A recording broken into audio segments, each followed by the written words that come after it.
विश्वरत्न बाबा साहब डॉक्टर भीमराव रामजी आम्बेडकर इनके हर एक क्षेत्र में किए कार्य का प्रचार करने हेतु उनकी स्मृति को समर्पित है we the people of India, हम भारत के लोग। बाबा साहब द्वारा किए गए राष्ट्र निर्माण के कार्य को जागर यूट्यूब चैनल के माध्यम से आप तक पहुंचाना हमारा छोटा सा प्रयत्न है।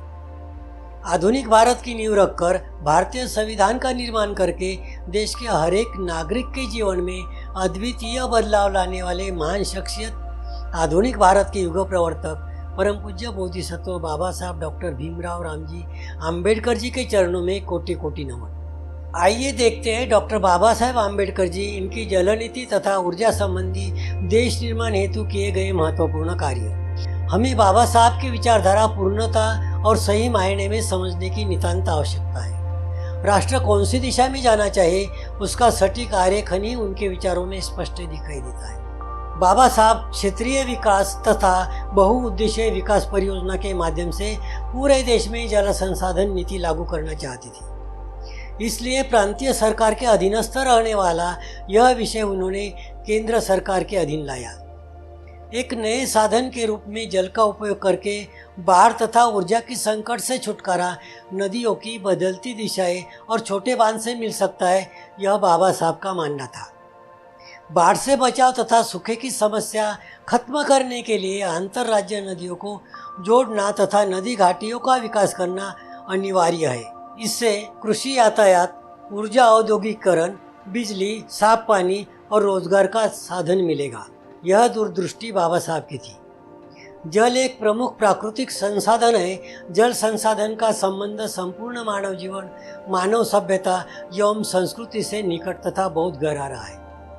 जल मानव जीवन के लिए नितांत आवश्यक है। इसलिए जल संसाधनों की राष्ट्रीय स्तर पर नियोजन, विकास, कार्यान्वयन और प्रबंधन की आवश्यकता है। राष्ट्रीय जल नीति यह स्पष्ट करती है कि जल एक दुर्लभ राष्ट्रीय साधन है। उसका संवर्धन, प्रगति और आयोजन में होना जरूरी है। जल संसाधन की परियोजनाएं बहुउद्देशीय होनी चाहिए, जैसे कि पेयजल, सिंचाई, जल विद्युत निर्माण, बाढ़ नियंत्रण, परिवहन तथा उद्योग के लिए होनी चाहिए।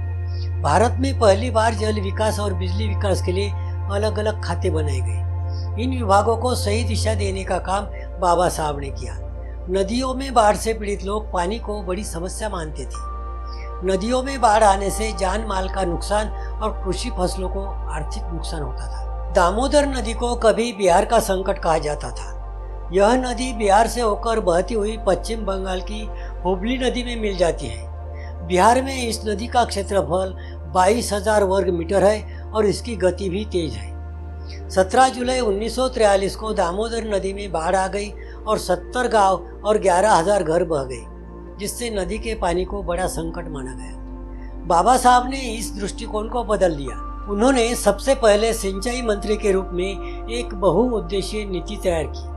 प्रभावी कुशल नेतृत्व के कारण बहुउद्देशीय दामोदर वैली परियोजना को अमेरिका में टेनेसी वैली परियोजना के आधार पर लागू किया गया। इस परियोजना की जवाबदारी टेनेसी अथॉरिटी के इंजीनियर हुडविन इन पर थी। उनकी मान्यता थी कि इस संदर्भ में अमेरिका की टेनेसी वैली परियोजना भारत के लिए आदर्श हो सकती है। इस तरह की परियोजना से अकाल और बाढ़ को रोका जा सकेगा और देश की गरीब जनता का जीवन स्तर सुधरने में मदद मिलेगी। दामोदर नदी में 1943 में आई बाढ़ के बाद इस परियोजना की आवश्यकता और अधिक तीव्रता से महसूस की गई। केंद्र और राज्यों में सिंचाई परियोजनाओं के विकास के लिए उन्होंने केंद्रीय जल आयोग की स्थापना की। इसी तरह विद्युत क्षेत्र विकास के लिए सेंट्रल टेक्निकल पावर और सेंट्रल इलेक्ट्रिसिटी अथॉरिटी की स्थापना की। केंद्रीय जल आयोग के पहले अध्यक्ष थे डॉक्टर JN खोसला। डॉक्टर बाबा साहब आम्बेडकर सन 1942 से सन 1946 के दौरान वायसराय के मंत्रिमंडल में श्रम, सिंचाई और ऊर्जा मंत्री थे। उनकी अर्थशास्त्र, राज्यशास्त्र तथा संवैधानिक कानून के क्षेत्र में बुद्धिमत्ता, कल्पना अलौकिक थी। उन्होंने बहुउद्देशीय नदी घाटी का विकास, जल संसाधन का उपयोग, जलमार्ग, तकनीकी बिजली बोर्ड का निर्माण, केंद्रीय जलमार्ग, सिंचाई और नौचालयन आयोग, केंद्रीय आयोग, दामोदर नदी घाटी निगम, महानदी पर हीराकुड बांध का निर्माण और सोन नदी परियोजना यशस्वी करने के लिए बाबा साहब आम्बेडकर जी का बहुत ही बड़ा योगदान रहा। बाबा साहब ने द्वितीय विश्व युद्ध के बाद बड़े पैमाने पर आर्थिक विकास के लिए सिंचाई और बिजली पर एक विस्तृत नीति तैयार की। नवंबर 1945 में कटक में आयोजित एक सम्मेलन में बाबा साहब कहते हैं, यह मत समझो कि पानी और बाढ़ विनाशकारी है। देश में पर्याप्त पानी उपलब्ध नहीं है जो हानिकारक हो सकता है। भारतीय लोग पानी की कमी से अधिक पीड़ित हैं, न कि अतिरिक्त पानी की उपलब्धता के कारण।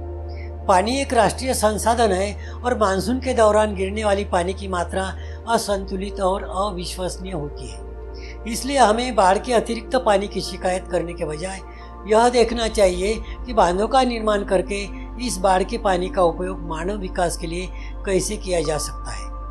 उसके लिए यह आवश्यक होगा कि उन नदियों पर बांध बनाए जाए जहां बाढ़ से हमेशा नुकसान होता है और इस पानी को समुद्र में जाने के बजाय विकास के लिए उपयोग करें। औद्योगिक उत्पादन वृद्धि के साथ साथ अनेक संस्थान भी विकसित हुए।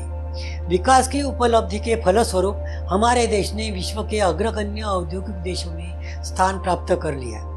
विकास के कारण लोगों में आर्थिक संपन्नता आई, लोगों का जीवन स्तर भी सुधरा। तथापि इस विकास के लिए जल संसाधन क्षेत्र का एक अहम योगदान रहा है। आज हम आज़ादी का अमृत महोत्सव मना रहे हैं। आज़ादी के 75 साल बाद बाबा साहब की नीति और योजनाओं का स्वीकार किया जाना चाहिए। इसी उम्मीद के साथ आपसे विदा लेता हूँ। जय भीम।